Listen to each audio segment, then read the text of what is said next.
Good morning. It's time for your Monday book talk. I managed to read 3 books this week. One I read on my phone. It's called American Girls by Allison Umminger.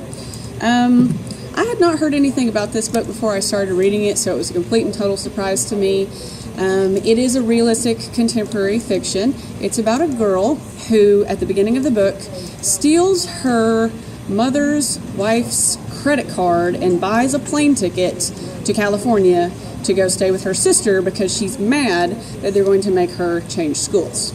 Seems a little bit like an overreaction, yes, but as you go through the story, you find out more about this person. She learns more things about her sister she was not aware of. Some details about her mother and their relationship come out that make you kind of maybe a little bit more understand exactly why she decided to do what she did. Also, there's a lot of information in here about one of the things that the main character does while she's there is she helps a person research information for a movie they're going to make. He has her researching the Manson murders, so you learn a lot about that whole thing and about the girls that were involved. And it's really very interesting. About one of the things they talk about is how people have choices to do something or another thing, even if they have had the same background experiences. One person may go this way and the other person may go in a completely opposite direction, and they may change their mind later and decide that what I did made no sense and I don't know why I did that, and I'm sorry now, please forgive me. But it was very interesting. I use that word a lot. I also listened to an audiobook, The Paladin Prophecy. This was a YA fantasy, and it's about a boy whose parents have always cautioned him to not stand out, okay? They've moved around a lot, mainly in Arizona, I believe, but they've wanted him to kind of fly under the radar. Meanwhile, his father has given him a lot of rules to live by. So you hear these numbered rules throughout the book that are interesting, like don't take more than you need. If you think you are finished, you have really only just begun, things like that.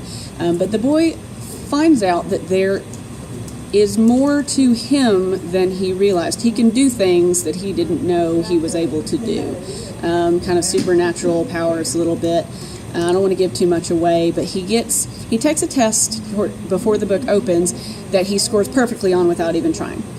And this, of course, brings attention to him, which he's always been warned not to do. And someone shows up and they offer him a place at a special school. He decides on his own that he's going to go because there's some crazy stuff that happens, and he's really got to get out and get to a different place so he doesn't get, captured. But at the school, he meets other people that are similar to him. It's not really like a magical school thing because not everybody in the school has special powers, but there are a couple of other kids that can do some interesting things as well. There's a conspiracy. There's a lot of fantasy action. It was really very cool. So we have all 3 books in the trilogy in print here in the library if you'd be interested in checking them out. The last book that I read, nonfiction, Headstrong, 52 Women Who Changed Science and the World. It is 52 different 1 to 3 page bios of women you may or may not have heard of. There were, I think, maybe 3 or 4 people that I have had heard of in the entire book, but it's very eye-opening. Women have been participating in the sciences forever. A lot of times they have not got credit for their own work. A lot of times their work has been minimized as not as important as their domestic contributions or as a curiosity.